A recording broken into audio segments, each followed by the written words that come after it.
Niall McGrath here, pre-fight, with Mr. Paul Felder ahead of his fight with Stevie Ray, which goes down on Sunday night. Paul, first of all, first fight over this side of the pond. Yeah. You must be very excited to get in there with Stevie on Sunday. Yeah, man. You know, it's been a long 8 weeks of training. Been a great training camp over at Rufus Sport with the guys again, and finally here. You know, I can't believe we're a couple days away. I get to finally eat tomorrow, which you can tell I'm very anxious for. Nando's. I will be hitting you up at some point.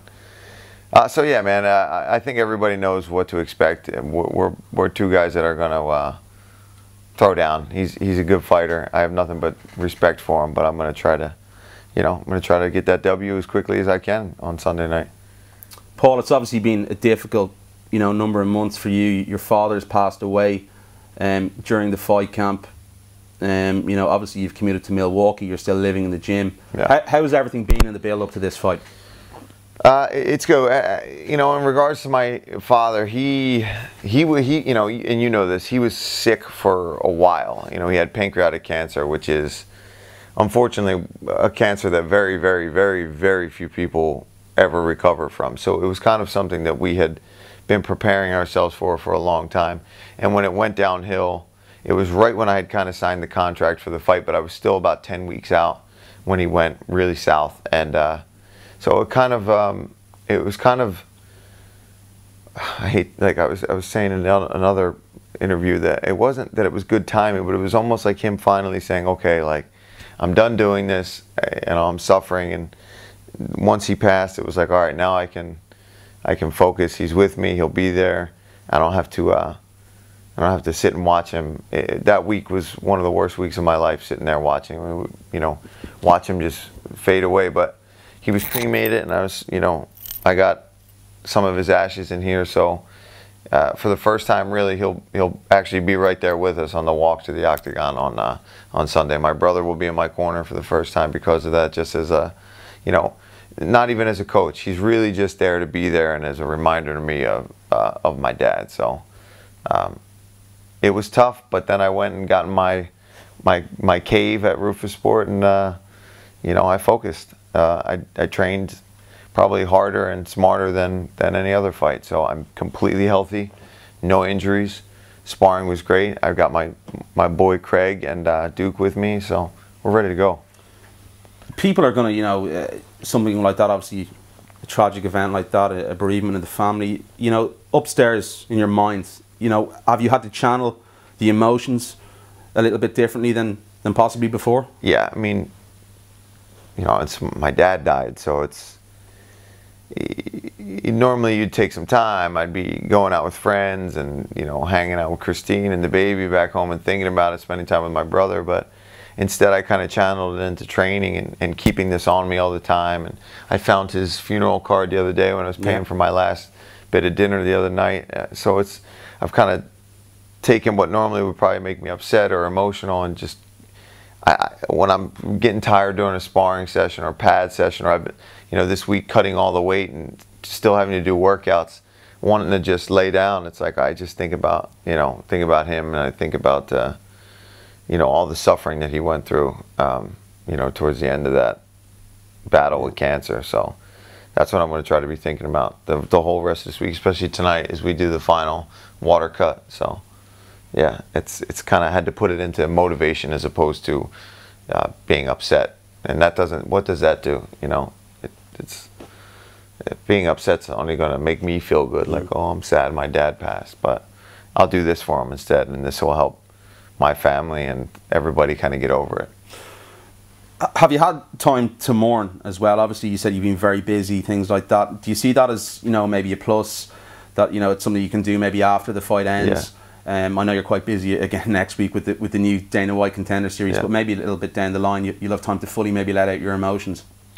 I think after this fight, especially if we get a big win or we get a win in, here in Scotland, I think you'll see it a little bit afterwards. Win, lose, or draw, honestly, because it'll just be like, all right, this is over. But I also had a lot of time by myself at Duke's. Once the gym closes, that's where I live, so it's just dark, and I would kind of sit in the cage area by myself, and I'd put in, my headphones and and listen to the songs that I knew were his favorite songs, and kind of talk to him a little bit. And so I had my emotional moments by myself, kind of in the cage, and I would pick my days where I felt like I needed that just to kind of recharge me a little bit. So I had quite a few of them towards the end, towards the last couple of weeks of training, where I would just go for an hour-long walk. Or so you think maybe that quiet time has helped you release some of that emotion? I think it's better that I got to do it on my own and not having a million people being like, I'm so sorry, I'm so sorry.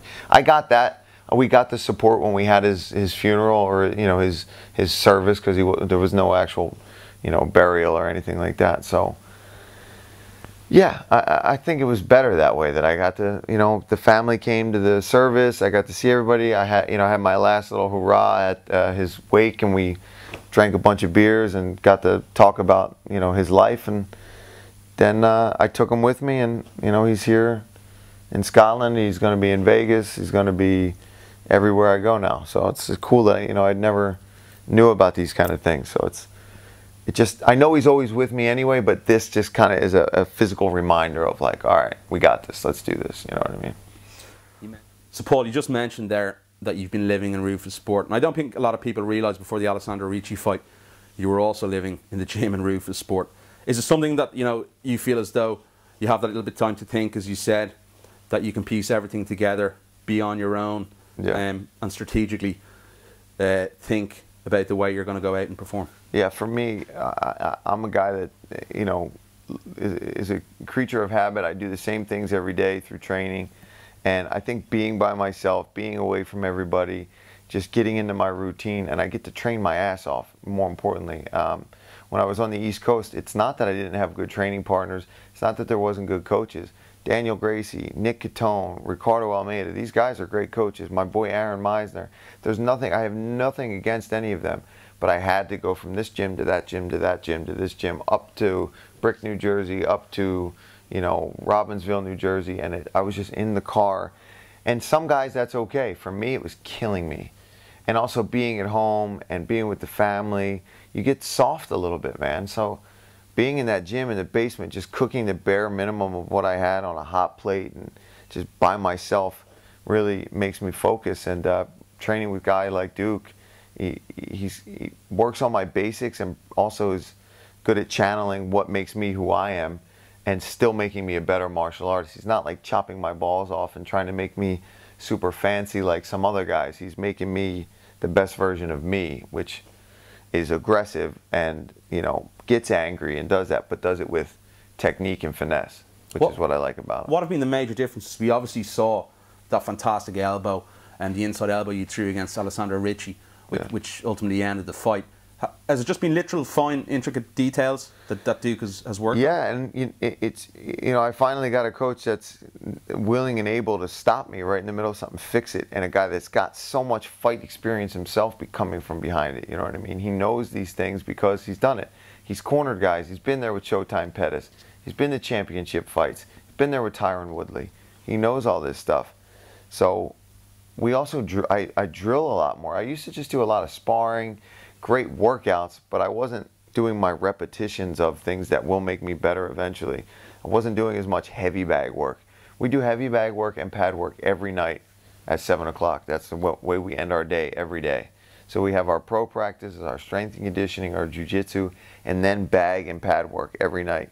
At least 3 to 4 rounds on the pads, 6 rounds or more on the heavy bag, ab work, jump rope, ground and pound work. This is every day. Obviously you've suffered, close defeats. Ross, you look at Edson Barbosa. Did that sort of maybe change your perspective on things, of what you need to do and where maybe your fight career is going? Yeah, one of the things that those losses made me realize, and I tried to fix it when I was back home and it just wasn't quite clicking, was I need somebody that's more of a game plan guy, or we get a strategy, or we see some weaknesses in somebody's fight style and we can break those guys down. That was happening to me. I was just tough as a mother effer coming in and throwing down with Barboza and Pearson.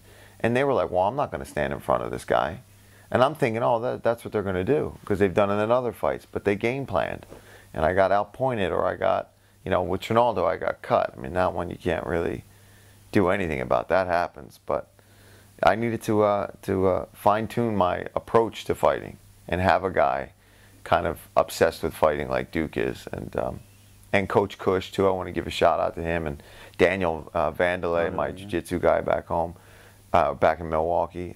Yeah, we're all on the same page. They're all watching footage and coming in and being like, I saw he does this. Okay, watch out for this.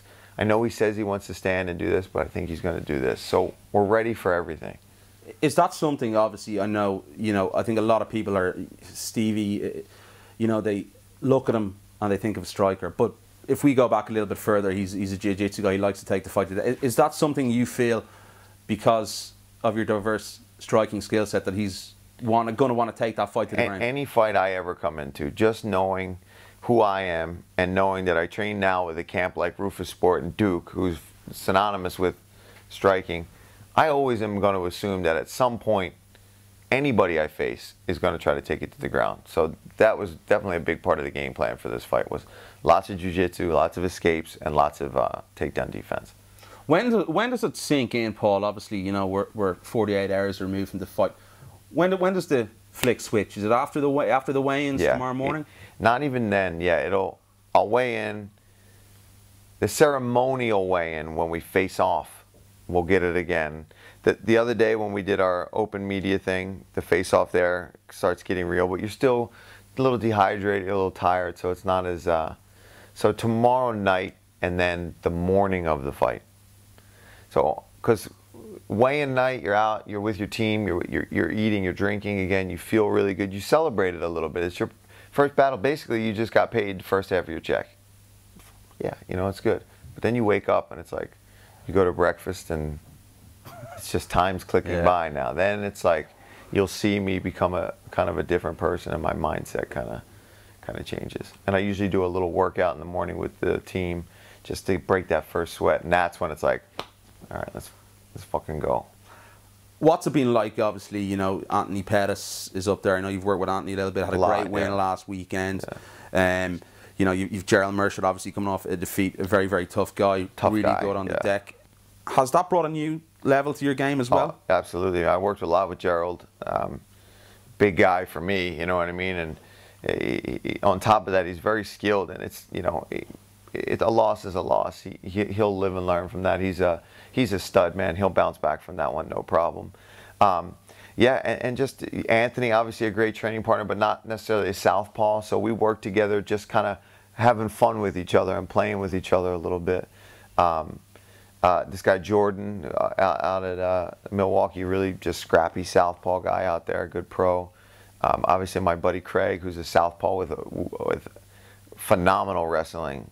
So a southpaw wrestler about Stevie's size, maybe bigger, he's a 70-pounder, was my everyday training partner. So, and all the guys seem to be coming up, having fights as well. That's obviously a big everybody big was training. Gerald, our boy Biggie's fighting tomorrow or tonight. Yeah, I'm all messed up. So, and he's been killing it. His weight was on point the whole time. He's been a big help. He helped me in Halifax as well, man. So I've always got like at least one of my teammates, it seems, from Milwaukee, which I like.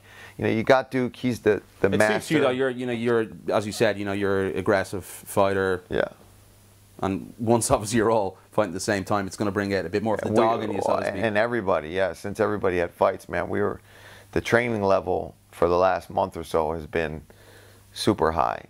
Eric Koch had just fought too, had a tough fight with Guida, but we win, we lose, but we all train our asses off together and push each other, and I know those guys are there for me. I know they'll be watching, so just trying to bring home another W for the team and for my family, really. So yeah, the level was good this camp. Last camp was great.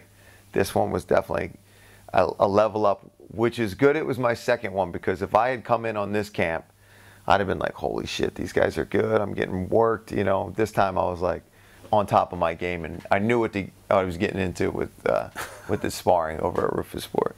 Definitely. Last time I saw you, you were having a few jars. So yeah, in Belfast, there as a guest fighter. But Paul, one final one for you. A lot of people have been talking about this fight coming into the week, that it's going to be fight of the night. The stylistic, matchup that it is, I think, has got people really excited. Is there a little bit more pressure on you guys to go out and perform? Do you feel? I can't help but fight the way I fight. So who knows? I'm hoping. I want to win. That's it. Is that what it's about for you now? Win. Because, you know, we've spoken over the years, and maybe it was a little bit more... Putting on a show. Putting on a show, exactly. If I win, it'll be a show, because my style is my style. The UFC knows that. The reason I'm around, you know, and they'll give me opportunities, they give me jobs like the Contender Series, is because I don't mess around. I make weight. I fight my butt off. And but more importantly now, I want to stay around for the rest of my career. And to do that, you got to win fights. So at the end of the day, I'm just looking to win. If it happens to be fight of the night, awesome. I'd rather get a performance of the night, but if I can get both, that'd be even better. But really just looking to go in there and get my hand raised at the end of the night. And that's it. You mentioned it there. I'm going to have to bring it up. Obviously, the new job for you, the Dana White's Contender Series, you're going to be doing co-commentary, colour commentary and that. Obviously very exciting. I know you've done work with CFFC before. Yeah. Exciting time. I know it's something we've talked about in the past you've always wanted to get into. Always, yeah. It's something you know, I've been working with CFFC with, and just made it clear to the UFC when any opportunities come up, and this one came about and they gave me the chance, and I think it was like me and 10 other guys that went out for it, and me and Eve got the jobs, and I'm super excited. Super excited to do it and be able to enjoy it once the fight's over, because the audition was during camp. Now I'm doing some preparation for it, but believe me, anybody that's watching this, don't get it twisted. I'm not letting that distract me. I've barely looked at it. So I got a long plane ride from Glasgow to Vegas that I'll be on. So I'll be doing research once I'm done getting a win. Paul Felder, it's always a pleasure to speak to you. I do appreciate the time. I'm very much looking forward to your fight against Stevie Ray on Saturday night. Appreciate the time, my friend. Thank you very much.